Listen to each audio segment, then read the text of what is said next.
حسین لبیک حسین لبیک حسین لبیک حسین لبیک حسین لبیک حسین لبیک حسین لبیک اعوذ باللہ من الشیطان الرجیم بسم اللہ الرحمن الرحیم الحمد للہ رب العالمین والصلاة والسلام علی سید الانبیاء والمرسلین حبیب الہ العالمین ابی القاسم محمد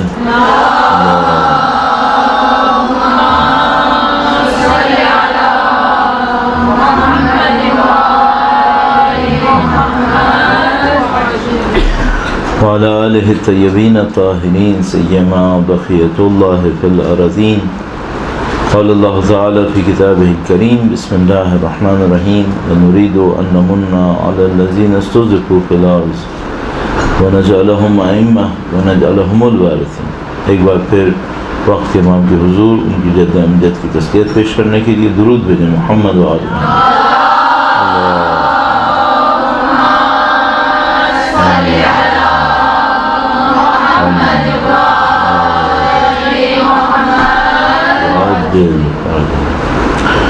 خدا نے تعالیٰ انتہائی شکر انتہائی احسان ہے، اس نے ہمیں دین کی ہدایت نصیب فرمائی، قرآن اور اہل بیت اطہار علیہ السلام کی رہنمائی نصیب فرمائی، سید الشہداء کی محبت سے نوازا ہے، سید الشہداء کے غم میں عزاداری کرنے کی سعادت نصیب فرمائی خدا نے تعالیٰ. جو موضوع ہمارے پاس ہے وہ یہ ہے کہ کامیاب عزاداری ہم کسے کہتے ہیں، اور ظاہر ہے کہ اس کے ساتھ جو گفتگو میں لانا چاہ رہے ہیں وہ یہ کہ عزاداری کو کامیاب کیسے بنائیں ہم. پہلے تو یہ طے ہو جائے کہ ہم کامیاب کہتے کس ہیں. اس مطلب کو بیان کرنے کی خاطر سب سے پہلے ہم کوشش کرتے ہیں کہ جو پس منظر ہے، جو اصول ہے اور ضابطہ ہے، وہ اصول اور ضابطہ پہلے طے ہو جائے. آپ کسی بھی موضوع کے اوپر کام کرنے لگیں، کسی بھی کوئی مجلس تیار کریں، کوئی لیکچر ہو، کوئی چاہے ریسرچ پیپر ہو، سب سے پہلے آپ اس کے اصول ضابطوں کو، اس کی جو فنڈامنٹلز ہیں ان کو پہلے طے کریں. تو اب جیسے یہ بہت سادہ موضوع ہے کہ عزاداری کو کامیاب کیسے بنائیں یا کامیاب عزاداری کسے کہتے ہیں، تو ظاہر ہے کہ آپ کے میرے ذہن میں بہت کلیئر ہے کہ بھئی یہاں پہ دو مینٹلٹیز کام کر سکتی ہیں. اب اس کو صرف لفظ میں لانے کا ایک معاملہ رہ جاتا ہے. ایسے ایک مینٹالٹی وہ ہے جس کے اندر ظاہر کی اہمیت ہے، اور اس کے ذریعے سے آپ یہ طے کرتے ہیں کہ کون سی چیز کامیاب ہے، کون سی چیز ناکام ہے. دنیا میں ایسا ہی ہوتا ہے کہ اگر آپ کسی انسان کے بارے میں گفتگو کریں گے کہ یہ انسان کامیاب ہے یا ناکام ہے، تو پہلے آپ کو یہ طے کرنا ہوگا کہ آپ کامیابی کہتے کسے ہیں. اور اگر آپ یہ طے کریں گے کہ کامیابی کسے کہتے ہیں، تو پھر آپ کو یہ دیکھنا ہوگا کہ زندگی، اب تھوڑی سی اور باریکی اس میں لاتے ہیں. یہ جو ہم کہتے ہیں ظاہر میں کامیابی اور ایک دفعہ ہم کہتے ہیں باطن میں کامیابی، تو باطن کا مطلب کیا ہے؟ باطن کا مطلب اور باطن میں کامیابی کا مطلب یہ ہے کہ آپ یہ طے کریں کہ کامیاب انسان اس کی زندگی ہے کتنی. اگر کسی شخص کی زندگی 50 60 سال 70 سال جو وہ دنیا میں گزارے گا یہ ہے اور اس کے بعد کچھ نہیں ہے، تو پھر کامیابی کچھ اور ہے. اگر کوئی شخص یہاں پہ زندگی گزارے گا اور اس کے بعد کہیں اور زندگی گزارے گا اور اس کے بعد کہیں اور زندگی گزارے گا، اور یہ زندگیاں ختم نہیں ہوں گی، مثال کے طور پر چلتی رہیں گی، تو پھر کامیابی کہاں ہوگی؟ پھر کامیابی 50 60 سال میں نہیں ہوگی. پھر کامیابی ہم مجموعی طور پر دیکھ کے کہیں گے کہ کامیاب ہوا یا نعوذ باللہ تعالیٰ کامیاب نہیں ہوا. بالکل ایسے جیسے آپ مثال کے طور پر کہیں پہ جانے کے لیے بیٹھے ہوں، اور مثال کے طور پر اگر ہم سوچ رہے ہیں کہ آپ کسی ٹرین کا یا کسی جہاز کا انتظار کرنے کے لیے کسی لانچ میں بیٹھے ہوئے ہیں، اور وہ جگہ اچھی جگہ نہیں ہے، بہت خراب جگہ ہے، گرمی بہت زیادہ ہے، مثلاً رش بہت زیادہ ہے، دھول بہت زیادہ ہے، سب کچھ خراب ہوا ہوا ہے، آپ کا کوئی خیال بھی نہیں رکھ رہا، لیکن آپ کو یہ پتہ ہے کہ یہاں میں نے آدھے گھنٹے پونا گھنٹے بیٹھنا ہے، اس کے بعد ایک سواری میں سوار ہو جانا ہے، اس سواری میں سفر آسان ہوگا، اور اس کے بعد جس منزل پہ پہنچوں گا وہ منزل تو خیر کیا ہی کہنا، بہت ہی اچھی جگہ ہوگی۔ تو اب اگر آپ سے کوئی یہ کہے کہ آپ کو سفر میں مزہ آ رہا ہے، آپ کی زندگی کیسی گزر رہی ہے، تو آپ اس سے پوچھیں گے کہ اگر معاملہ لانچ کا ہے تو مزہ نہیں آ رہا ہے، لیکن یہ دیکھتے ہوئے کہ میں اس لانچ میں زیادہ دیر نہیں رکوں گا، تھوڑی سی دیر کے بعد میں ایک سواری میں بیٹھ جاؤں گا، اس سواری کے بعد کسی اور جگہ پہنچ جاؤں گا، زندگی اچھی ہے۔ یہ جو لانچ ہے یہ تو 40-45 منٹ کی بات ہے، اور معاملہ اگر آگے کا دیکھ رہے ہو تو 2-4 دن 2-4 سال وہ بہت اچھا ہے، اللہ کا شکر الحمدللہ۔ تو آپ اور میں اپنی زندگی میں جگہ جگہ اس سوال کے سامنے آئیں گے، کامیابی، ناکامی، مزہ، لذت، آسائش، آرام، فائدہ، اصلا کسے کہیں گے فائدہ؟ پہلے آپ یہ طے کر لیں۔ اچھا، ہم انسان لفظ میں کچھ طے کرتے ہیں، کہنے کو کچھ کہتے ہیں، اندر کچھ اور ہوتا ہے۔ تو ممکن ہے کہ ہم الفاظ میں کچھ کہیں کہ مثلا کامیابی یہ ہے، دنیا ایسی ہے، آخرت ویسی ہے، لیکن ہمیں اور آپ کو اپنے زمین کے اندر جا کے دیکھنا پڑتا ہے، جس کا ہمیں موقع نہیں مل پاتا اتنی آسانی سے۔ اندر جا کے دیکھنا پڑتا ہے کہ اصل میں جو ہم لوگوں کے نزدیک کامیابی ہے، اصل میں ہم لوگوں کے نزدیک ہے کیا۔ اور یہ خدا تعالیٰ کسی کے اوپر بہت نعمت کرتا ہے تو اس کو یہ پتہ چل جاتا ہے کہ اس کی زندگی میں جو اصل عقیدہ ہے وہ کیا ہے۔ ایک وہ عقیدہ ہے کہ جو ہم الفاظ میں اظہار کرتے ہیں، اشہد ان لا الہ الا اللہ، تمام عقائد جو ہم بیان کرتے ہیں، اور ایک وہ عقیدہ ہے عقد، جیسے آپ کو پتہ ہے یہ رسی یا دھاگے میں جو گرہ بنتی ہے اسے عقد کہتے ہیں، عقد دھاگے کی گرہ کو کہتے ہیں۔ یہ جو عقد ہوتا ہے، اسی طرح عقد جو صیغے پڑے جاتے ہیں اس کو بھی عقد کہتے ہیں، کیونکہ دو لوگوں کے درمیان ایک رشتہ گرہ کی طرح باندھ دیا جاتا ہے۔ عقیدے کو بھی عقد کہتے ہیں کیونکہ یہ دل کے اندر ایک حقیقت کے ساتھ گرہ بن جاتی ہے۔ ہمیں اصل میں دیکھنا پڑے گا کہ ایک وہ عقیدہ ہے جو ہم زبان سے کہہ رہے ہیں، یہ الفاظ سے ہمارا رشتہ بندھا ہوا ہے، ایک وہ عقیدہ جو ہمارے دلوں کے اندر ہے، ضمیر کے اندر ہے، وہ حقیقت سے اصل میں رشتہ ہے ہمارا۔ تو ہمیں دیکھنا پڑے گا کہ اصل میں جو ہمارا دل بندھا ہوا ہے وہ کہاں بندھا ہوا ہے۔ اب اس موضوع کے اندر آپ اپنی زندگی میں اس سے بہت فائدہ اٹھا سکتے ہیں، جگہ جگہ اپنے آپ سے سوال کرتے رہیں کہ اصل کیا ہے۔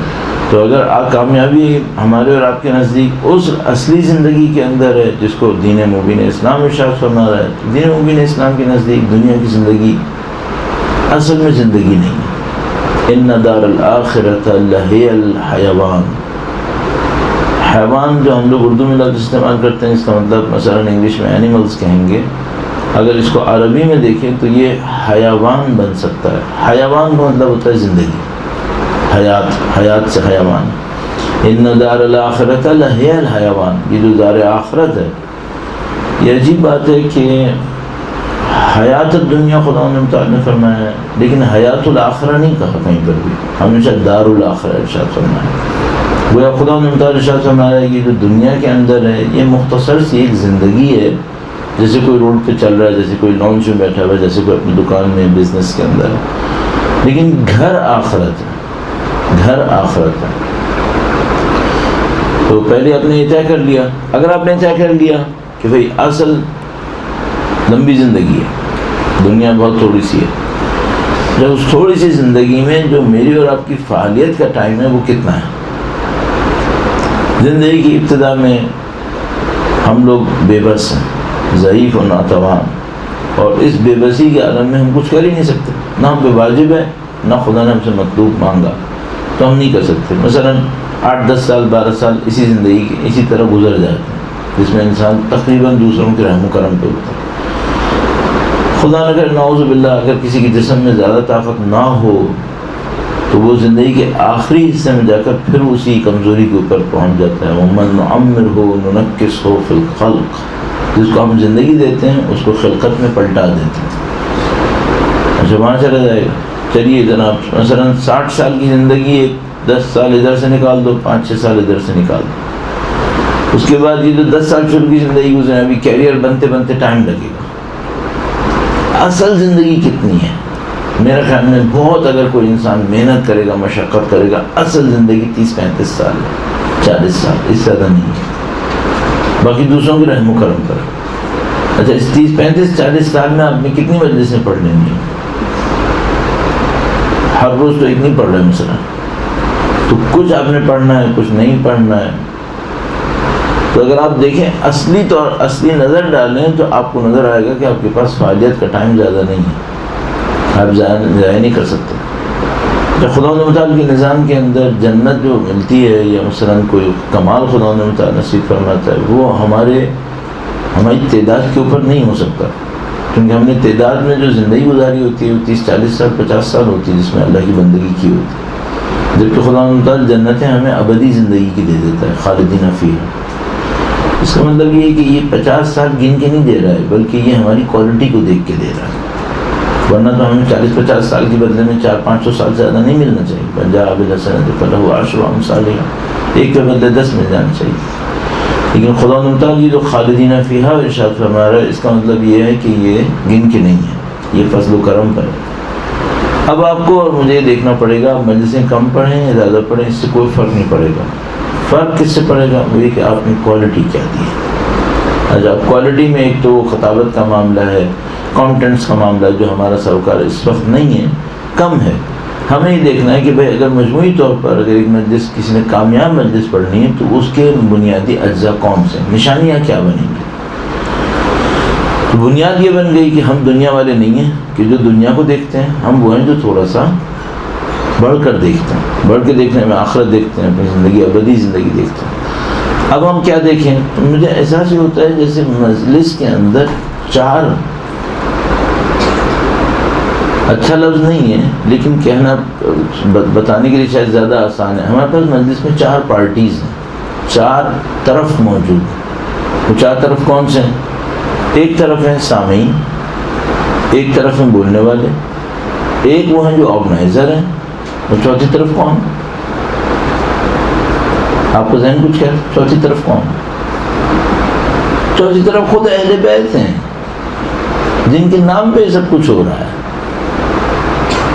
تو ہم 4 گروہ کو یہاں پہ دیکھ رہے ہیں۔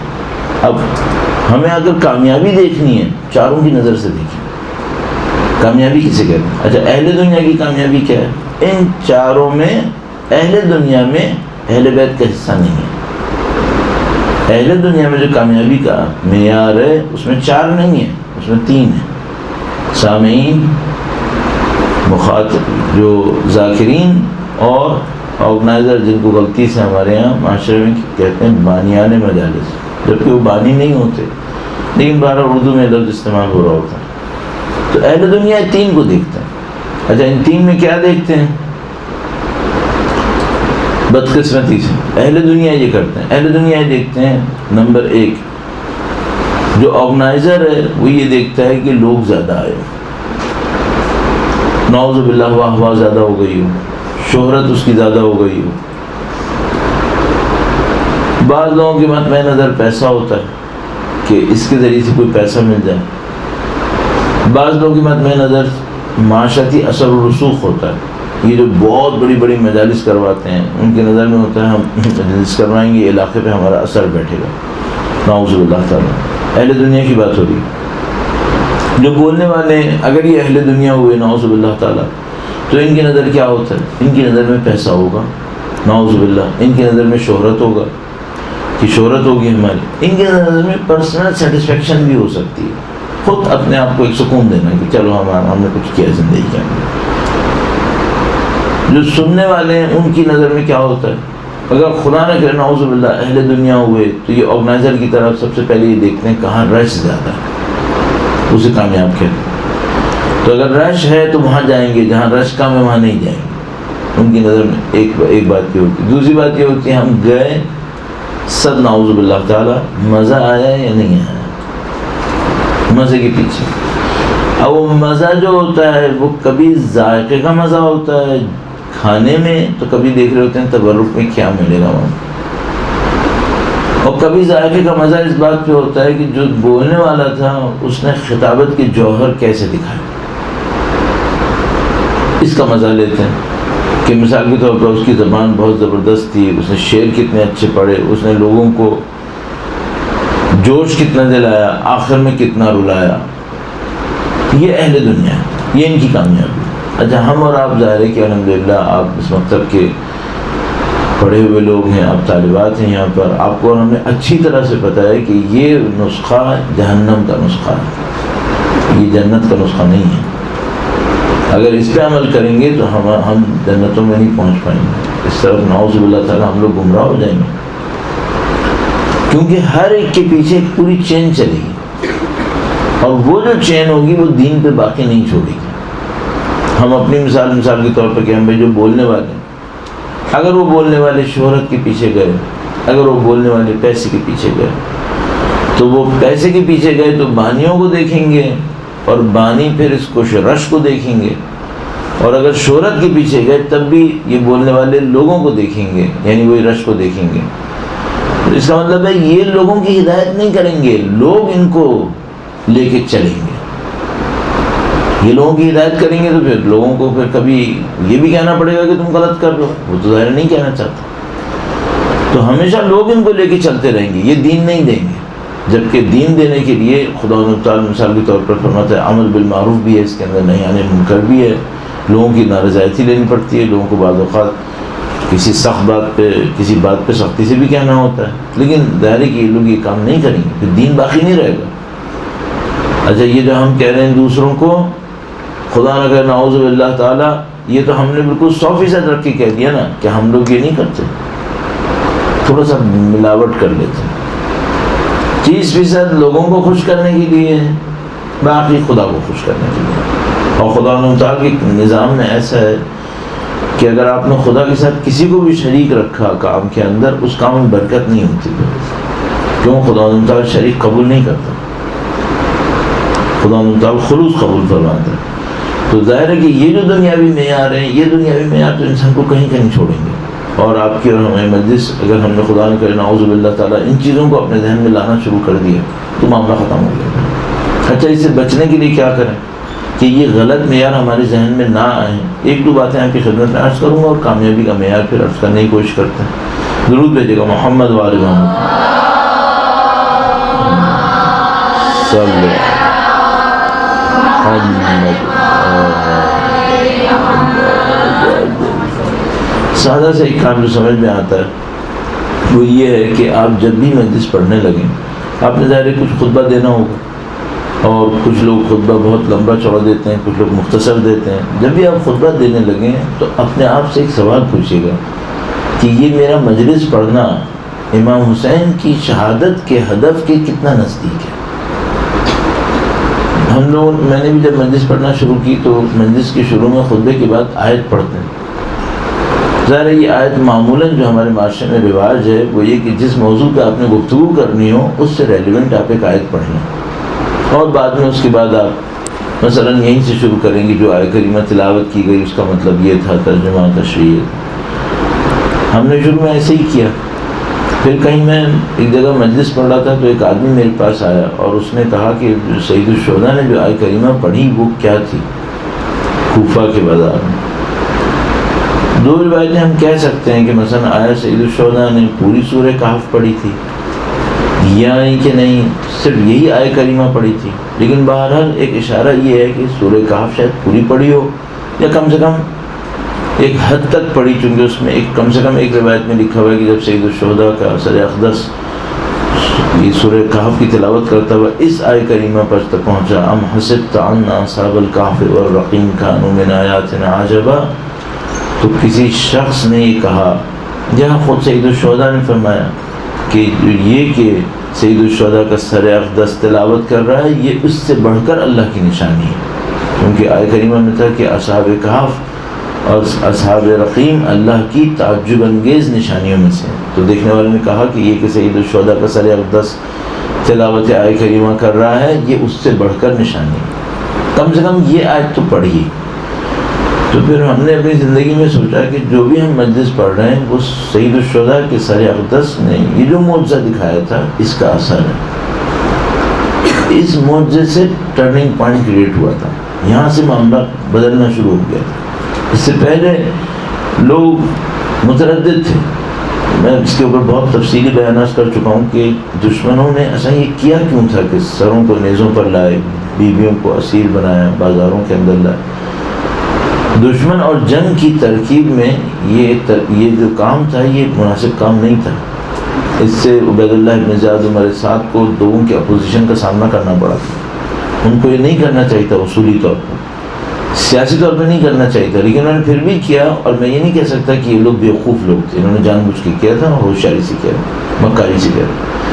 ان کے ذہن میں مکاری یہ تھی کہ ہم نعوذ باللہ تعالیٰ صد نعوذ باللہ تعالیٰ اہل بیت کو اتنا نعوذ باللہ تعالیٰ مورد بے احترامی قرار دیں کہ لوگوں کے دماغ سے یہ نکل جائے کہ یہ نبی کی نماز ہے, لوگوں کے دماغ سے یہ نکل جائے کہ خدا ہے. نعوذ باللہ تعالیٰ یہ سوچ رہے تھے کہ ہم اتنا کچھ کریں کہ لوگ یہ سوچیں کہ بھئی خدا ہوتا تو کچھ کرتا.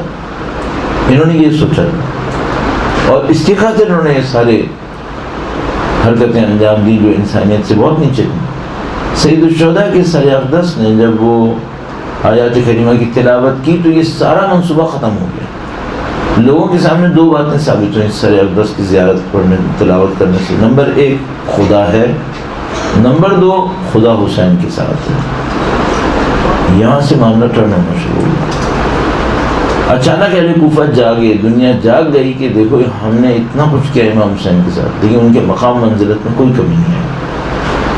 تو میرے ذہن میں آیا کہ ہم جو کچھ مجلس پڑھ رہے ہوتے ہیں در حقیقت کہیں نہ کہیں سید الشہداء کے اس معجزے سے متاثر ہیں. تو پھر میں اپنے لیے طے کیا اپنی زندگی میں کہ میں جہاں مجلس پڑھوں گا میں یہی آیہ کریمہ پڑھوں گا. سر تو ہم خطبے میں صرف یہی آیہ کریمہ پڑھتے ہیں. اس آیت کو پڑھنے کے دوران ایک فائدہ یہ بھی ہوتا ہے کہ ہم اسی وقت سید الشہداء کے سر اقدس کو اپنے ذہن میں لائیں. اس منظر ہے کہ ہم نہیں لا سکتے, ہمیں کیا پتہ کہ کیا صورتحال تھی, لیکن کم از کم اس کو سوچیں اور اس کے ساتھ یہ سوچیں کہ اب جو ہم کر رہے ہیں اس کی ذمہ داری کتنی ہے. ہم کس کے خون کے ساتھ نعوذ باللہ خیانت کریں گے اگر ہم نے حق ادا نہیں کیا. اگر خدا نے کرے نعوذ باللہ تعالی ہم نے صحیح اسلام نہیں دیا لوگوں کو, ہماری نیت صحیح نہیں ہوئی, تو ہم کس کے ساتھ ناانصافی کریں. سید الشہداء کی قربانی کے ساتھ ناانصافی کریں. تو میں آپ کی خدمت میں عرض کروں گا, جب کبھی بھی آپ کو مجلس پڑھنے کا موقع ملے, مجلس سے پہلے, خطبے کے دوران, اپنے آپ سے مسلسل یہ سوال کریں, یہ جو ہم پڑھ رہے ہیں کس کے لیے پڑھ رہے ہیں. ہم لوگ اسٹریٹ فارورڈ لوگ نہیں ہیں. ہم لوگ کی نیت میں مخلوط نیت رہتی ہے, تھوڑا پیسہ بھی, تھوڑا لوگوں کی خوشی بھی, تھوڑا خدا بھی, مختلف چیزیں. اگر اس طرح کریں گے تحصیل کم ہوتی چلی جائے گی. کنٹرول نہیں کریں گے معاملہ خراب ہوتا جائے گا. یہ میں آپ کو ابھی سے عرض کر رہا ہوں, آپ بھی جانتے ہیں. 100% خالص نیت بنانا انتہائی دشوار کام ہے, اگر نہ کہوں کہ ناممکن ہو گیا. انتہائی دشوار کام. مثلا ابھی آپ لاکھ کہیں مجھے کہ نہیں ہماری نیت خالص ہے, تو میں زیادہ سے زیادہ یہ سوچوں گا کہ اس کا مطلب ہے آپ باریک بینی سے نہیں دیکھ رہے. ورنہ تھوڑا سا لوگ تعریف کریں تو خوش ہونے والے لوگ ہیں ہم لوگ, تھوڑا سا لوگ ہمارے سامنے اعتراض کر دیں تو ہم لوگ افسردہ ہونے والے لوگ ہیں. اس سے بھی بدتر یہ ہے کہ اگر کوئی پیسے زیادہ دے دے تو بڑا خوش ہو جائیں گے, نہیں دے گا تو تھوڑا سا کڑ جائیں گے. اس طرح کے لوگ ہیں ہم لوگ. یہ کہاں نیت خالص ہے, مخلوط نیت ہے, کم از کم مخلوط ہے اگر خراب نہ ہو. تو آپ ہمیں جب بھی مجلس پڑھنے جائیں, کامیاب مجلس کیا ہوگی اب شروع کر لیتے ہیں یہاں سے. سب سے پہلے آپ ہی سے, ہم سے شروع کرتے ہیں. پڑھنے والے کے لیے کامیاب مجلس کیا ہوگی؟ میرا اپنے خیال ہے اس کو دیکھنا چاہیے کہ اللہ کا خوف, اللہ کی خشیت اس بندے میں بڑھ رہا ہے یا نہیں بڑھ رہا. پڑھنے والا مجلسیں پڑھنے کے ساتھ ساتھ خدا سے مزید نزدیک ہو رہا ہے یا نہیں ہو رہا ہے. نہیں ہو رہا, اس کا مطلب مجلس کامیاب نہیں جا رہی. اس کا مطلب ہے یہ بولنے میں ماہر ہے, یہ دکھانے میں ماہر ہے, نعوذ باللہ تعالیٰ لوگوں کو بیوقوف بنانے میں ماہر ہے. بندہ خدا نہیں ہے. بندہ خدا ہوتا تو اس کی بندگی بڑھ رہی ہوتی. آپ دیکھیں آپ کی عبادتیں بڑھ رہی ہیں مجلس سے پڑھنے سے یا نہیں بڑھ رہی. آپ کی خدا متعال کے اوپر توجہ بڑھ رہی ہے یا نہیں بڑھ رہی؟ آپ کا خلوص جس میں لوگوں کے کہے کا اثر نہ ہو، دیے کا اثر نہ ہو، نہ دیے پہ غم نہ ہو، یہ بڑھ رہا ہے یا نہیں بڑھ رہا؟ اگر نہیں بڑھ رہا، نعوذ باللہ تعالیٰ، اس کا مطلب ہے دوبارہ محنت کریں، ریویو کریں، اپنی نیت کو بہتر سے بہتر بنائیں، اللہ سے کہیں، خدا متعال سے طلب کریں، بہت ضروری ہو تو کچھ عرصے کے لیے پڑھنے کو حتیٰ چھوڑ بھی دیں، 1-2 مہینے مت پڑھیں۔ یہ بھی علماء نے کیا ہے کہ مثلا اگر وہ دیکھتے تھے کہ کوشش کے باوجود نیت صحیح نہیں ہو رہی تو وہ کہتے تھے ہم اس سے بہتر کہ ریاکاری کریں اور اپنے لیے اور عذاب بنائیں، اپنے آپ کو خدا سے اور دور کریں، تھوڑا سا رک جائیں، پھر غور کریں، اپنے معاملے کو صحیح کریں، پھر اس کے بعد آئیں گے دوبارہ۔ تو میں آپ کی خدمت میں گارنٹیڈ عرض کر رہا ہوں کہ اگر آپ مجلس میں پڑھ رہے ہیں اور مجلس میں پڑھنے سے آپ کی نعوذ باللہ تعالیٰ آپ نے احساس کیا کہ نماز میں آپ کی توجہ کم ہو رہی ہے، چونکہ آپ نماز میں بھی یہی سوچتے رہتے ہیں کہ مجلس میں کیا پڑھنا ہے، اس کا مطلب یہ ہے کہ یہ مجلس آپ کو خدا سے نزدیک نہیں کر رہی، آپ کو اپنی زندگی پر ریویو کرنا چاہیے۔ تو پہلی چیز جو بولنے والے کے لیے کامیاب ہوگی وہ خدا کے نزدیک آنا ہے۔ آپ نے ایک لفظ، ایک اصطلاح سنی ہوگی، اس کو واعظ کہتے ہیں، واعظ، واو عین ذا۔ واعظ کا مطلب کیا ہوتا ہے؟ واعظ نصیحت کرنا۔ اچھا، وہ تو کوئی بھی کسی چیز کی نصیحت کر سکتا ہے، تو ہم کہتے ہیں واعظ وہ نصیحت ہے، روایت میں آیا ہوا ہے، واعظ وہ نصیحت ہے جو مخلوق کو خالق کے نزدیک لائے۔ ہر واعظ، ہر نصیحت تھوڑی واعظ ہو سکتی ہے۔ باپ کہتا ہے کل یہ کام کر لینا تمہارے لیے بہتر ہے، ٹھیک ہے، بچے کے لیے بہتر ہے، یہ نصیحت تو ہے لیکن واعظ نہیں ہے۔ واعظ کون سا؟ واعظ وہ نصیحت ہے جو مخلوق کو خالق کے نزدیک لائے۔ اگر آپ مخلوق کو خالق کے نزدیک لا رہے ہیں اور خود خالق کے نزدیک نہیں آ رہے، یہ کون سا بات ہے جو خود آپ کے اوپر اثر نہیں کر رہا؟ اگر آپ لوگوں کو نماز کے اوپر درس دے رہے ہیں اور آپ کی اپنی نماز بہتر نہیں ہو رہی، اس کا مطلب یہ کہ آپ صرف لفظ بول رہے ہیں۔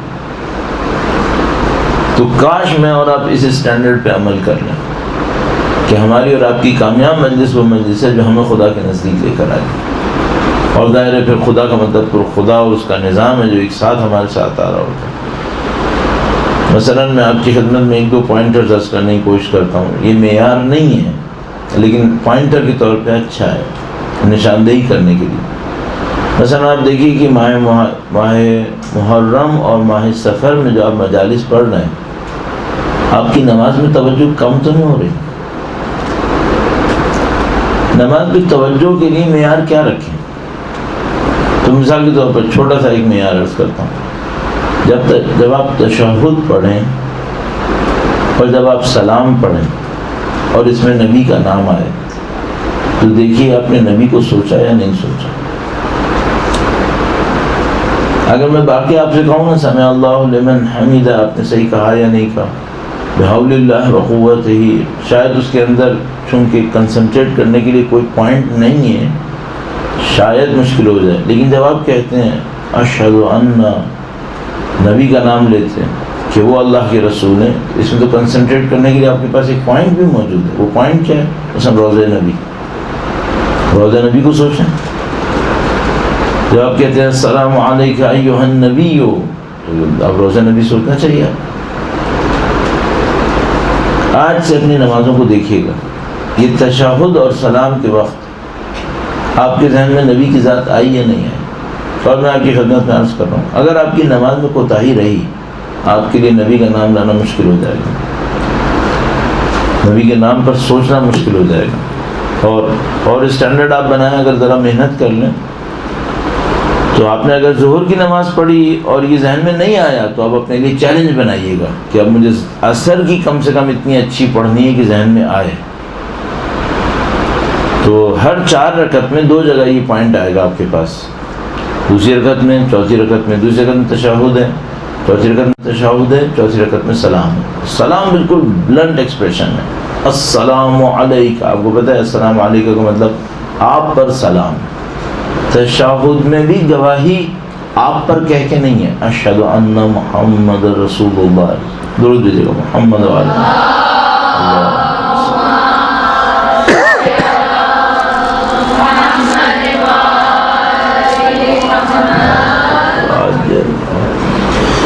مثلا تشہد میں بھی خطاب نہیں ہے لیکن سلام میں بالکل کنفرم خطاب ہے، اس میں کوئی پریشانی نہیں ہے، تو اس کو ضرور دیکھتے رہیے. نماز میں حتی الامکان کوشش کریں الفاظ پہ آپ کی توجہ رہے. مثلا خاص کر جب آپ کھڑے ہو رہے ہیں اور آپ نے فرمانا ہے بحول اللہ وقوتہ اقوم واخر، مفہوم کو دیکھیں. مفہوم آپ کے ذہن میں آیا نہیں آیا؟ اللہ کی دی ہوئی حول و طاقت سے کھڑے ہوتے ہیں اور بیٹھتے ہیں. جب آپ رکوع کی بات کہا سمع اللہ لمن حمیدہ، خدا اس کی سنتا ہے جو اس کی حمد کرتا ہے. تو ابھی آپ نے رکوع میں حمد کی تھی، سبحان ربی العظیم وبحمدہ. ابھی آپ سجدے میں جائیں گے پھر حمد کریں گے، سبحان ربی الاعلی وبحمدہ. بیچ میں کیوں کہا آپ نے کہ خدا اس کی سنتا ہے جو اس کی حمد کرتا ہے؟ یہ اہل بیت نے ہمیں پوائنٹر دیا ہے تاکہ اپنے رکوع کی حمد کو دیکھیں، اس قابل تھی. آپ سجدے میں جا کے پھر حمد کریں گے، دیکھیں یہ اس قابل ہوئی کیا؟ سمع اللہ لمن حمیدہ. پوائنٹرز ہیں، جگہ جگہ پوائنٹرز ہیں اس کے اندر، آپ ان کو چیک کرتے رہیں.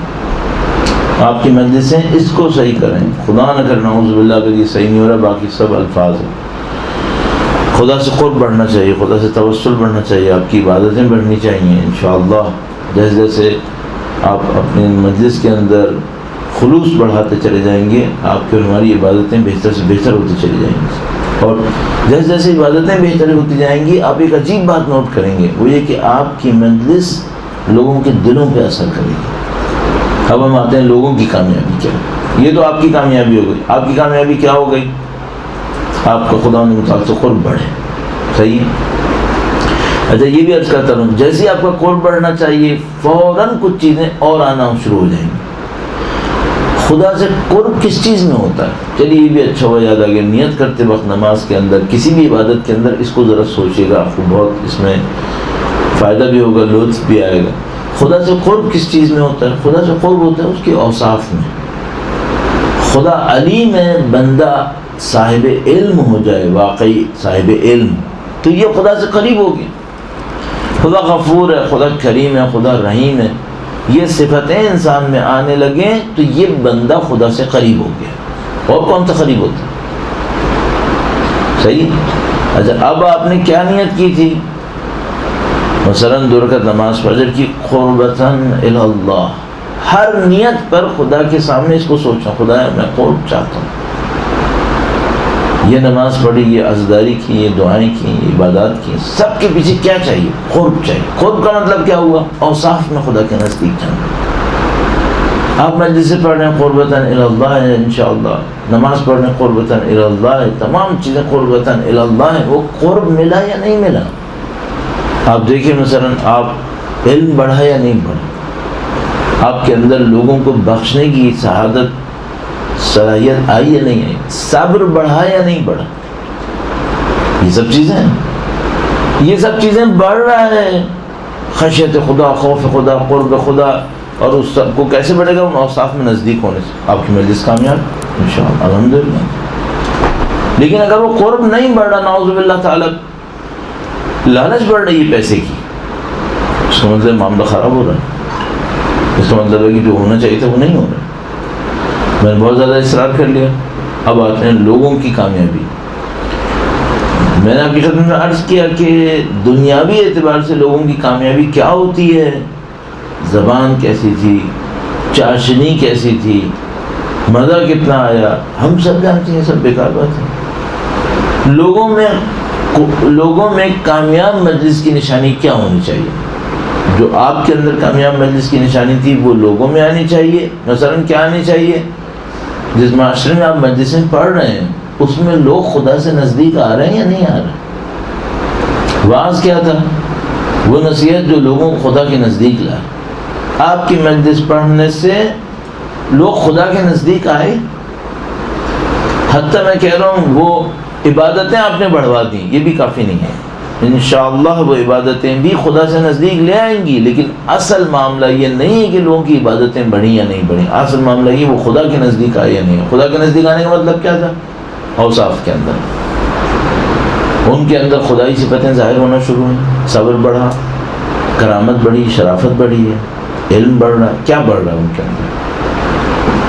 عبادات بڑھنا. یہ اچھا راستہ ہے، اس سے وہ ان کو خدا کے نزدیک آنے کا موقع ملے گا، چونکہ عبادتیں بھی قربتاً الی اللہ کرتا ہے انسان، خدا کی قرب کو حاصل کرنے کے لیے قرب و اوصاف کے اندر ہوتا ہے۔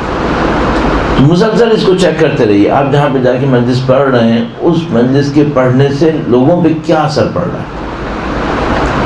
نعوذ باللہ تعالیٰ، خدا نہ کرے نعوذ باللہ تعالیٰ آپ نے احساس کیا کبھی کہ نہیں اثر پڑ رہا، تو آپ اپنے آپ کو ریویو کریں، میرے اندر کون سی ایسی کمی ہے جس کی وجہ سے اثر نہیں پڑ رہا، ورنہ اگر میں خدا نمتال کی خاطر کہوں تو کچھ تو اثر پڑنا چاہیے، جبکہ لوگ بھی چاہتے ہیں کہ وہ اثر کچھ نہ کچھ تو قبول کریں۔ تو میں اپنے اندازے میں کہتا ہوں، اور یہ میں آپ کی خدمت میں معیار کے طور پہ عرض کر رہا ہوں، میرا اپنے ہی خیال ہے جو مجھے سمجھ میں آتا ہے، اگر آپ کہیں مجلس پڑھنے جائیں اور 15 سے 20% لوگوں کو آپ خدا کے مزید نزدیک لا سکے تو یہ اچھا ایوریج ہے، برا نہیں ہے۔ تو آپ کہیں گے 70-80% کا کیا ہوگا؟ 70-80% آہستہ آہستہ کچھ نہ کچھ اثر ہوتا رہے گا، اصلی اثر جو آپ کے ایجاد کر پائیں 15-20% کے اندر بھی کر لیں، یہ بھی کافی ہے۔ لیکن اگر آپ دیکھیں کوئی اثر نہیں ہو رہا پھر معاملہ اچھا نہیں ہے۔ کوشش تو آپ کرتے رہیں لیکن اپنے کام کو ریویو کرتے رہیں، کہاں غلطی ہو رہی ہے، کیوں اثر نہیں ہو رہا۔ اچھا بعض اوقات وہ اثر نہیں ہوتا جو ہم چاہتے ہیں، مثلا ہم نے جا کے کوئی بات کہہ دی جو ہم چاہتے تھے لوگ فوراً کریں، نہیں ایسا نہیں ہوگا، دیر سے ہو سکتا ہے، لیکن آپ کا اور میرا لوگوں کو کامیابی کی طرف لے کر جائے، کیا مطلب؟ خدا کی قرب کی طرف۔ اب یہاں پہ ایک اور بات عرض کرنا چاہوں گا جو اہل بیت کی روایات میں فرمایا ہے، فرمایا ایسا نہ ہو کہ تم لوگوں کو اتنا ڈرا دو کہ لوگ خدا سے نا امید ہو جائیں، اور ایسا نہ ہو کہ تم لوگوں کو اتنا زیادہ اللہ کی مغفرت کی بات سنا دو کہ لوگ خدا کے خوف سے نکل جائیں۔ دونوں کے درمیان رکھو۔ مثلا ایک دن آپ نے مجلس پڑھی جس میں آپ نے قیامت کی باتیں کی، ٹھیک ہے، آپ نے قیامت کی باتیں کی، آخر میں 2-4 باتیں کچھ لوگوں کو مغفرت کی بھی بتائیں، کہ ایسا نہ ہو کہ وہ بالکل ہی نا امید ہو جائیں۔ اچھا ظاہر ہے ہماری بات میں اتنی طاقت نہیں ہے کہ جس سے وہ اتنے نا امید ہو جائیں گے یا بالکل ہی فارغ ہو جائیں گے، لیکن بہرحال ہمیں تو بیلنس رکھنا چاہیے۔ تو دونوں کو بیلنس کرنے کی کوشش کریں، خدا متعال کا خوف بھی ہو، خدا متعال کی بشارت بھی ہو، اور یہ کامیاب ہوگا۔ کامیاب ایک وسطی راستہ جو لوگوں کو خدا متعال کے نزدیک لے کر آئے۔ ہمیں خدا سے ڈرا کے دور تو نہیں بھیجنا، خدا سے نزدیک لانا۔ بہت خوبصورت ایک مکالمہ ہے، حضرت موسیٰ علیہ السلام کا بیان کرتے ہیں کہ خدا تعالیٰ نے حضرت موسیٰ علیہ السلام سے کہا کہ بتاؤ تم نے میرے لیے کیا کیا۔ حضرت موسیٰ علیہ السلام کہ میں سب کچھ تیرے لیے کیا، نمازیں، روزے، جو کچھ بھی اعمال انجام دیے۔ خدا تعالیٰ نے فرمایا تم نے اپنے لیے کیا، میرے لیے کیا کیا؟ فرمایا کہ خدا جانتا ہے کہ مجھے کیا کرنا چاہیے، خدا مجھے بتائے۔ پروردگار نے فرمایا کہ میرے ناراض بندوں کو میرے نزدیک لے کرو، یہ تم نے میرے لیے کیا۔ یہ بہت بڑی سعادت ہے، کوئی انسان واعظ کر لے، کامیاب نصیحت کر لے، اور کامیاب نصیحت کیا؟ لوگوں کو خدا کے نزدیک لے آئے۔ خدا کے نزدیک کس میں لائے؟ اوصاف کے اندر لائے، عبادات کے اندر لائے، خدا کا خوف بھی ہو اور خدا سے محبت ہو۔ ایک بات اور ذہن میں رکھ سکتے ہیں جو ابھی آخر میں نے جملہ عرض کیا، وہ یہ کہ یہ خوف بھی محبت کی بنیاد پر۔ خدا نعوذ باللہ تعالیٰ ظالم و جابر تھوڑی ہے، چونکہ عادل ہے، عادل کرے گا، نہیں کرے گا کہ کوئی کسی پہ ظلم کرے اس کو سزا نہ دے، لیکن خدا کے اس ظالم کو سزا دینے میں بھی محبت ہے۔ تو خدا متعال مکمل وجود اس محبت کے اوپر مبنی ہے جو ایک خالق اپنی مخلوق سے کرتا ہے۔ ہم یہ خود انسانوں کو بتا سکیں۔ حضرت موسیٰ علیہ السلام نے اس مکالمے کی بات کہا، خدا میں تیری مخلوق کو تیرے سے نزدیک کیسے لاؤں؟ ان میں سے کچھ تجھ سے اتنے ناراض ہوئے ہیں کہ وہ نہیں آنا چاہتے۔ تو خدا تعالیٰ نے فرمایا کہ ان کو میری نعمتیں یاد دلاؤ، ان کو یاد دلاؤ میں ان کا کتنا چاہنے والا ہوں، اس پر کچھ آئیں گی نزدیک۔ بالکل صحیح، جیسے کہ ظاہر روایت فرما رہی، فارمولہ یہی ہے، ہمیں روایت کو فالو کرنا کہ بھئی خدا کی نعمتیں یاد دلائی جائیں، کہ بھئی جن چیزوں کو تم سمجھ رہے ہو تمہاری روٹین کی زندگی ہے، یہ سب خدا کی نعمتیں ہیں۔ تو لوگوں میں کامیاب مجلس کون سی ہوگی؟ جو لوگوں کو خدا کے نزدیک لائے، ان کے عمل کو خدا تعالیٰ کی بندگی کی طرف لے کر جائے۔ اچھا یہاں پر ایک اور بات بھی ہے، وہ یہ کہ بعض اوقات آپ نے شاید دیکھا ہو ہمارے معاشرے کے اندر نوٹ کیا ہوا آپ نے، وہ یہ کہ بعض گھرانے ایسے ہیں عبادتوں میں اچھے ہیں، اخلاق میں اچھے نہیں ہیں۔ ایک گھرانے کو آپ دیکھیں گے مثلا دیندار ہیں، مثلا عورت مرد دونوں دیندار ہیں، لیکن گھروں میں جھگڑے ہیں۔ ایسا کیوں ہوتا ہے؟ ایسا اس لیے ہوتا ہے کہ ان کا دین مصنوعی ہے۔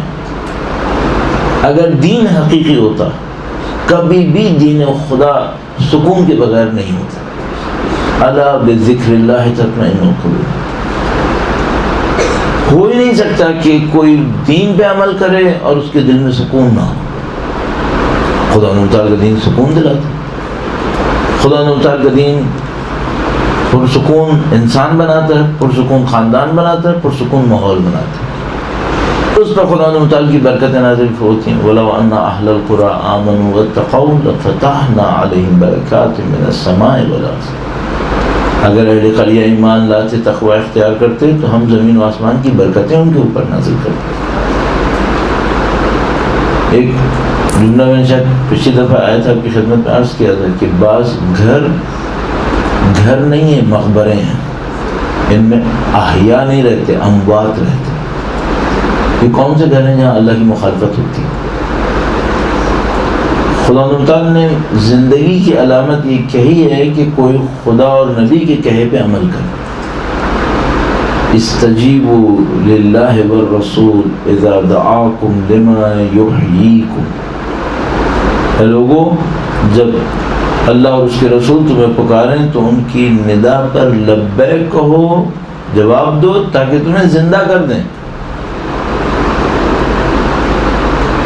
یہ کہ اللہ اور اس کے رسول پکارتے تھے، کیا وہ قبرستانوں پہ جا کے پکارتے تھے؟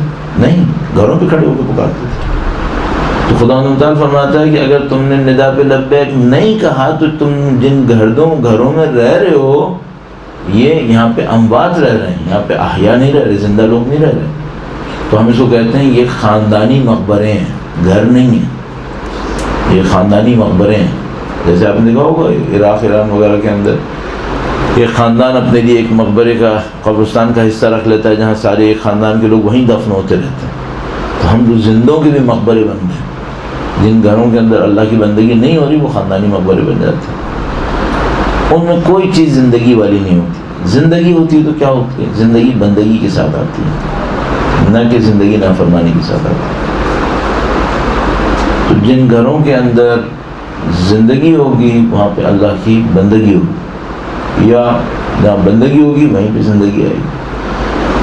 تو آپ اور میں اگر تبلیغ کریں اور دیکھیں لوگ عبادتوں پہ تو آ گئے، زیارت عاشورہ پڑھتا ہے لیکن اخلاق اچھے نہیں ہیں، اس کا مطلب ہے اس کو زیارت عاشورہ کا اثر نہیں ہو رہا۔ اب آپ کو دیکھنا پڑے گا کیوں اثر نہیں ہو رہا، میرے اپنے اوپر اثر کیوں نہیں ہو رہا، اس کے اوپر اثر کیوں نہیں ہو رہا۔ تو آپ دین کی اور اساس کے اندر جا کے دیکھیں، عقائد میں کمی ہے، اخلاق میں کمی ہے۔ بعض اوقات لوگ احکام کے فالوور ہوتے ہیں، اخلاق کے نافرمان ہوتے ہیں۔ بعض اوقات حتیٰ اخلاق کے اچھے ہوتے ہیں، عقیدے میں برے ہوتے ہیں۔ تو یہ آپ کو تجربے سے دیکھنا پڑے گا کہ آپ کو یہاں پہ کیا چیز کم نظر آ رہی ہے، اور اس کے اوپر محنت کریں۔ اور دائرے محنت کے بہت سارے طریقے۔ بس لوگوں میں کامیاب کیا ہوگا؟ لوگوں میں کامیاب مجلس وہ ہوگی جس کے نتیجے میں لوگ اللہ کی بندگی میں آئیں گے۔ اللہ کی بندگی میں آئیں گے، ان کی زندگی کی مشکلات حل ہوں گی۔ خدا کا دین زندگی کی مشکلات کو بھی حل کرتا ہے، نہ کہ اس کو حل نہیں کرے گا۔ ہمارے پاس ایک بہت عجیب نفیس روایت موجود ہے اللہ کے نبی سے کہ انہوں نے کسی یہودی ڈاکٹر کو کہا کہ ہم نے مسلمانوں کو مستحب اور مکروہ سکھا دیے ہیں، اس پر عمل کر کے اب یہ لوگ بیمار نہیں ہوتے۔ اس کا مطلب ہے دین خدا میں حتیٰ بیماریوں کا بھی علاج ہے ہماری۔ اگر ہم ان مستحب مکروہ پہ عمل کریں، مکروہ کو ترک کریں، مستحب کو انجام دیں، تو ہمیں جسمانی بیماریوں کا بھی علاج ہو جائے گا۔ اور یہ میں آپ کی خدمت میں عرض کرتا چلوں، اگر آپ دل کی واقعی گہرائی سے نماز پڑھ رہے ہوں، سمجھ لیجیے 50% سے زیادہ آپ کی جسمانی بیماریاں یوں ہی ختم ہو جائیں گی۔ کنسنٹریشن جو ہے انسان کی بہت ساری جسمانی بیماریاں ذہن سے آتی ہیں۔ آپ ذہن کو کنٹرول کر لیں، مثلا لالچ نہ آنے دیں، ہرس نہ ہو، بغض، کینہ، حسد، یہ سب چیزیں نہ ہوں، یہ انسان خود بخود لمبا جیے گا، اس کی عمر خود بخود لمبی ہوتی چلی جائے گی۔ اور نماز یہ کام کرتی ہے، ہمارے ذہنوں کو کنسنٹریشن دے دیتی ہے۔ تو بھائی لوگوں کے اندر کامیابی کیا ہوئی؟ لوگوں کے اندر کامیابی یہ ہوئی یہ جو ہم اور آپ کہہ رہے ہیں نا کہ بعض اوقات معاشرے کے اندر اختلافات کیوں ہیں، فساد کیوں ہیں، ساری باتیں وہ اتنی مجلسیں ہو رہی ہیں، آگے یہ سب مجلسیں صحیح ہو رہی ہوتی ہیں، کامیاب ہو رہی ہوتی ہیں، تو یہ اختلافات نہیں ہونے چاہیے تھے. ہم لوگ کسی اور جگہ کے اوپر ہوتے ہیں. یہ دو باتیں ہو گئیں، پڑھنے والے کے لیے یہ کامیابی، سننے والے کے لیے یہ کامیابی. اس نظر سے دیکھ لیتے ہیں کہ اہل بیت اطہار علیہ السلام کسے کامیاب کہیں. درود بھیجے گا محمد.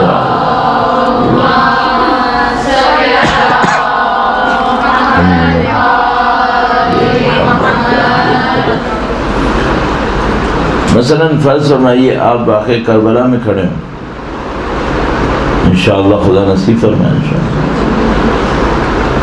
وہاں پر آپ ہوں اور سید الشہداء سے کوئی پوچھے کہ کامیاب انسان کون ہے تو کون ہے؟ سید الشہداء فرمائیں گے کامیاب ہوگا جو اس پر ہمارا ساتھ دے گا. سید الشہداء میں اتنی محبت تھی مخلوق کے لیے کہ جو سید الشہداء کا ساتھ نہیں دیتا تھا، سید الشہداء فرماتے تھے اتنی دور چلے جاؤ کہ میری آواز سنائی نہ دے، ورنہ تمہیں بہت سخت عذاب ہوگا. اپنے آپ کو تنہا، جن لوگوں نے ان کو تنہا چھوڑا ان کو اتنا چاہتے تھے، جنہوں نے ان کو تنہا چھوڑا ان کو اتنا چاہتے تھے، کہتے تھے دور جاؤ تاکہ کم سے کم ندا کے عذاب میں نہیں آنا. ہاں ٹھیک ہے چھوڑ کے جاؤ گے اس سے بھی عذاب آئے گا، لیکن جو تم ہوئے اور ساتھ نہیں دیا تو اس کا عذاب بہت سخت ہوگا. تو وہ محبت اتنی زیادہ نثار فرما رہے تھے. اب ذرا سوچیے کہ جو اپنے دشمنوں کو یا چھوڑ کے جانے والوں کو اس محبت سے دیکھ رہے ہیں، وہ ساتھ رکھنے والوں کو کس محبت سے دیکھ رہے تھے. چند دن پہلے میرے ذہن میں ایک بات آئی کہ سید الشہداء کی جسد اطہر پہ یہ جو ہمارے پاس روایات میں ہے کہ 300 زخم کے نشان تھے.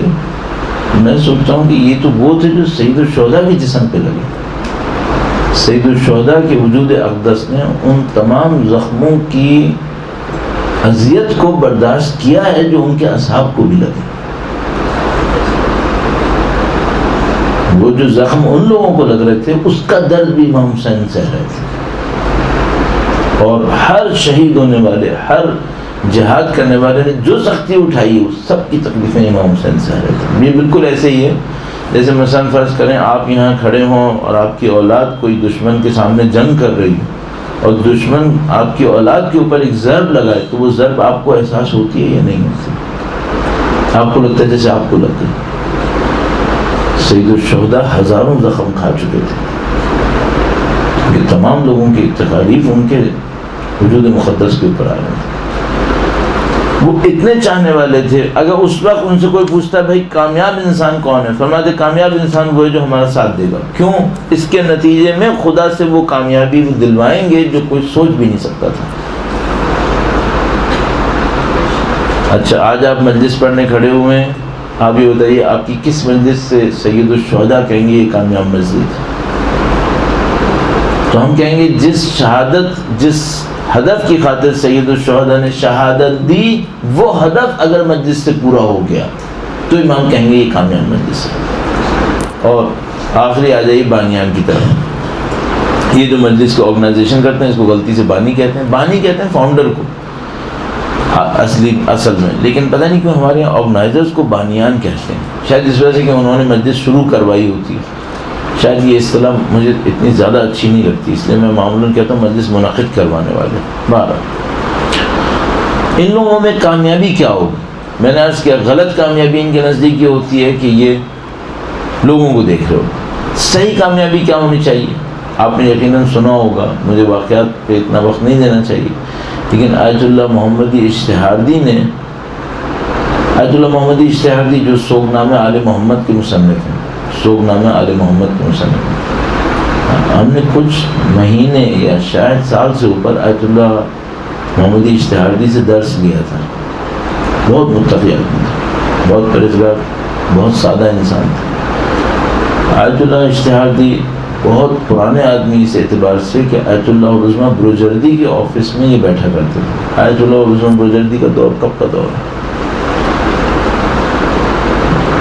شاید خود آیت اللہ اشتہاردی کے ساتھ یہ واقعہ ہوا ہے جو مجھے یاد آتا ہے. یا انہوں نے اس کو بیان کیا تھا، میرا خیال میں خود ان کے ساتھ ہوا تھا. تو انہوں نے فرمایا کہ ہم مشہد کے روزے میں روزے سے امام علی بن موسیٰ رضا علیہ السلام درود بھیجے.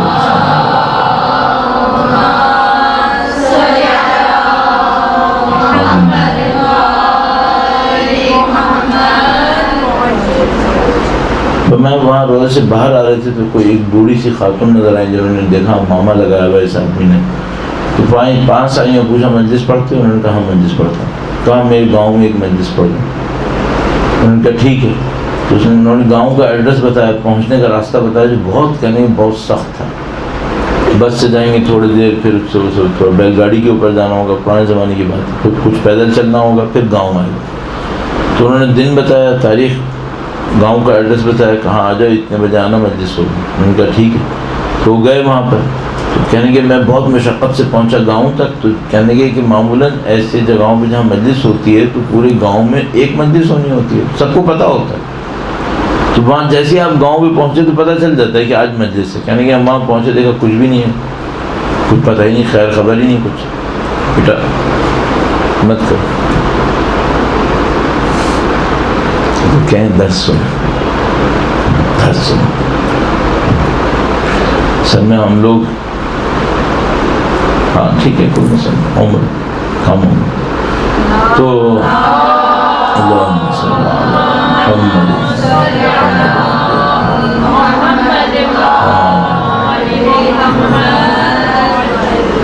کہنے کہ جب ہم گاؤں پہنچے تو کوئی خیر خبر نہیں کہ کیا مجلس ہونی ہے نہیں ہونی. پھر کسی سے پوچھا بھائی وہ خاتون کا گھر کون ہے؟ تو لوگوں نے بتایا خاتون کا گھر یہاں پر ہے. وہ اس گھر میں پہنچے تو وہاں پہ ایک خاتون بیٹھی جس میں کسی نے انہوں نے کسی کو دعوت نہیں دی تھی، یا دعوت دی بھی تھی تو کوئی وہاں پہ تھا نہیں.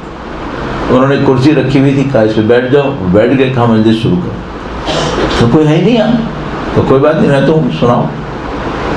تو انہوں نے ایسی ہی نصیحت کرنا شروع کی. تو انہوں نے کہا نہیں ایسے تو مجلس تو ایسے نہیں پڑھتے، تم خطبہ پڑھتے ہو، طریقے سے پڑھو، مصائب پڑھتے ہو. اور انہوں نے کہا بھائی کوئی ہو تو میں پڑھوں. ایک خاتون بوڑھی خاتون بیٹھی اس کے میں کیا پڑھوں. بس انہوں نے اصرار کیا. انہوں نے بڑی مشکل سے، ایک آدمی کے لیے انسان کیا پڑھ سکتا ہے، بڑی مشکل سے پڑھا اور معاملہ ختم کیا. تو وہ نکلتے وقت انہوں نے تھوڑے سے پیسے ان کو دیے جو راستے کے سفر کے لیے بھی تقریباً مشکل سے پورے ہو رہے تھے. اور اس کے بعد اگلی تاریخ دی کہ اس تاریخ کو آنا دوبارہ. وہ چلے گئے. راستے میں کہنے کہ میں بہت کڑتا رہا کہ میں نے پورا دن ضائع کر دیا، اتنی دور گیا بھی اور کوئی سننے سنانے والا بھی نہیں تھا. ایک بڑی خاتون بیٹھی تھی، اگر انہوں نے مجلس سننی تھی تو وہی روزے میں میرے ساتھ بیٹھ جاتی، میں روزے میں سنا دیتا. ان کو اپنے گھر پر رکھنے کی کیا ضرورت تھی، مجھے اتنا وہاں سے بھی بلایا. یہ ساری باتیں سوچتے ہوئے اگلی تاریخ پہ نہیں گئے. اگلی تاریخ پہ نہیں گئے اور کہنے کہ میں نہیں گیا. اور اس کا احساس تو تھا مجھے کہ میں شاید چلا جانا چاہیے، لیکن میں سوچ رہا تھا کہ میں پھر جاؤں، مشقت وہ ساری باتیں. وہاں صرف ایک بوڑھی خاتون بیٹھی ہوں. کہنے کہ میں تھوڑا سا تردد میں تھا کہ جاؤں یا نہیں جاؤں. صبح کے وقت میں تھوڑی دیر کے لیے میں سو گیا. سید الشہداء خواب میں آیا اور سید الشہداء نے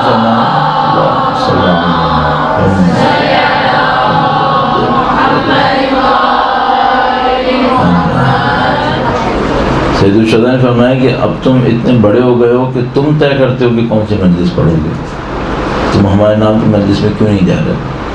تو کہیں گے میں اٹھا، بہت پریشان ہوا کہ امام ناراض ہو گئے مجھ سے. گیا روزے کے اوپر معافی کی، معافی مانگی، فوراً دوڑا ان کے گاؤں کی طرف. تو کہنے کہ جب میں وہاں پہنچا تو وہ اسی طرح کمرے میں کرسی رکھے ہوئے ایک خاتون بیٹھی ہوئی تھی اور رو رہی تھی.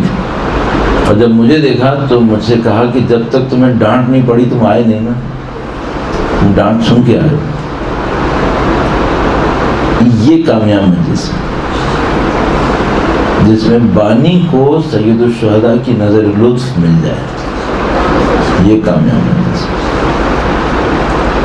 کامیابی کہیں اور ہے. کامیابی ہم لوگ دیکھ رہے ہیں لوگوں کی تعداد میں، لوگوں کے دیے ہوئے پیسے میں، لوگوں کی شہرت میں. خدا کے دین میں اگر یہ کامیابی ہوتی، نعوذ باللہ تعالیٰ، حضرت میں سمیت میں آپ کو کیا کامیابی ملی، خود سید الشہداء کو کیا کامیابی ملی، خود مولا چوتھے امام کو کیا کامیابی ملی اگر یہ کامیابی ہوتی. کامیابی ہی تو. ابھی بات کہنا بہت آسان ہے، کرنا بہت سخت ہے. اور یہی اصل ہم لوگوں کا امتحان ہے. ہمارا امتحان یہ نہیں ہے کہ ہم لوگوں کی زبان چلے گی یا نہیں چلے گی. یہ امتحان نہیں ہے ہمارا امتحان یہ ہے کہ ہم دین کے خاطر کام کریں گے یا نہیں کریں گے، خلوص ہوگا یا نہیں ہوگا، یہ اصل چیز ہے۔ تو آپ جتنا زیادہ محنت کر سکتے ہیں، جہاں آپ اپنے مجلس کی مثلاً کانٹینٹس کے اوپر محنت کریں کہ بھئی اس کے اندر مواد کیا ہونا چاہیے، سب سے زیادہ محنت اس پہ کریں کہ بھئی آپ دین کی کیا خدمت کر رہے ہیں۔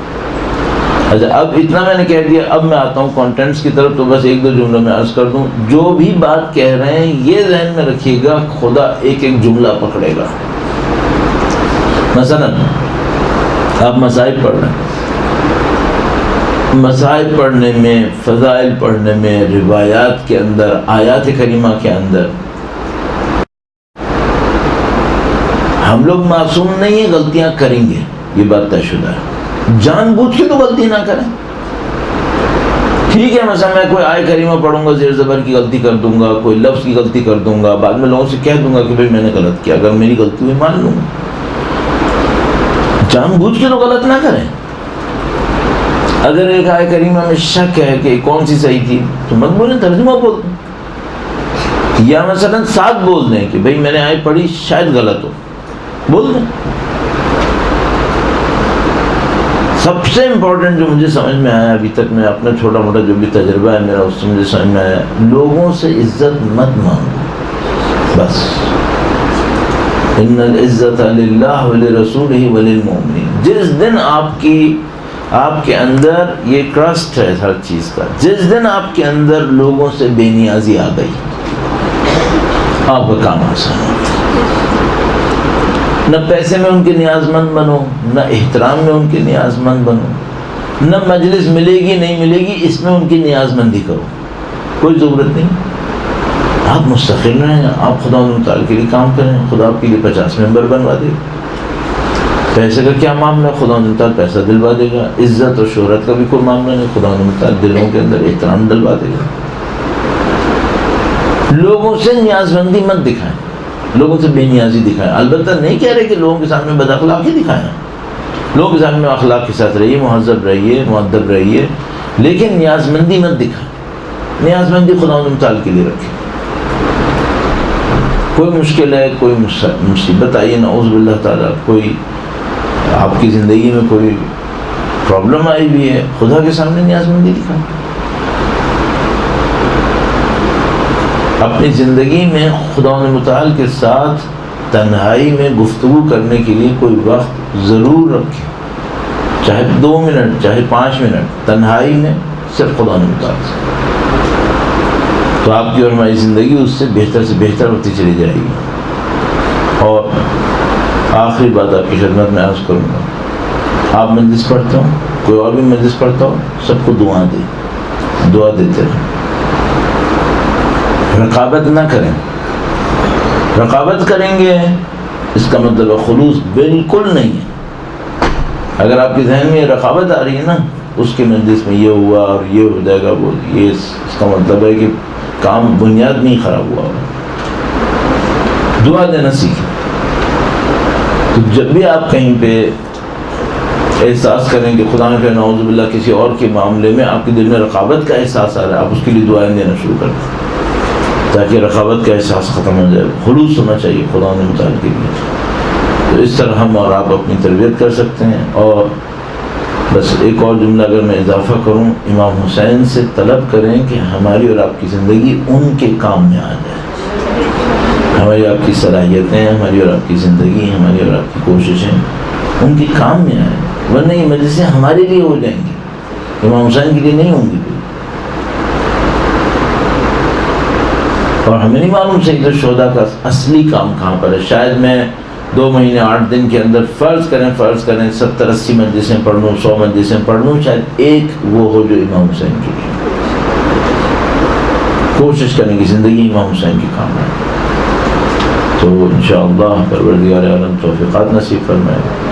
یہی کہ آپ کو اور ہمیں ذکر سید الشہداء کی توفیق نصیب ہوئی، یہ بہت بڑی بات ہے، یہ بہت بڑی بات ہے۔ اس کو جیسے کہ ہمارے پاس روایت موجود ہے کہ ناشکری کر کے اور نعمتوں کو غلط طریقے سے استعمال کر کے نعمتوں کو دور مت کرو۔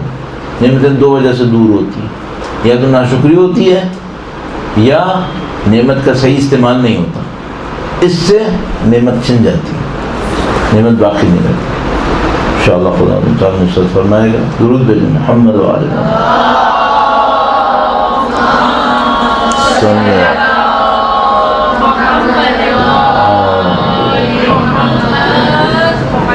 اور اچھا نہیں ہے انسان کسی مجلس میں ہو اور وقت کے امام کا تذکرہ نہ کرے۔ یہ سب کا سب جو کچھ انجام پا رہا ہے، مثلا فرض میں کسی کی چہلم کی مجلس ہوتی ہے، کسی کی برسی کی مجلس ہوتی ہے، تو جو اس میت کا وارث ہوتا ہے وہ صاحب عزا ہوتا ہے۔ تمام مجالس کے صاحب عزا امام وقت ہے، صاحب عزا امام وقت ہے۔ آپ بانی مجلس سے مت لیں، جس کو ہم اور آپ بانی کہتے ہیں، آپ صاحب عزا سے ہیں، صاحب عزا امام وقت۔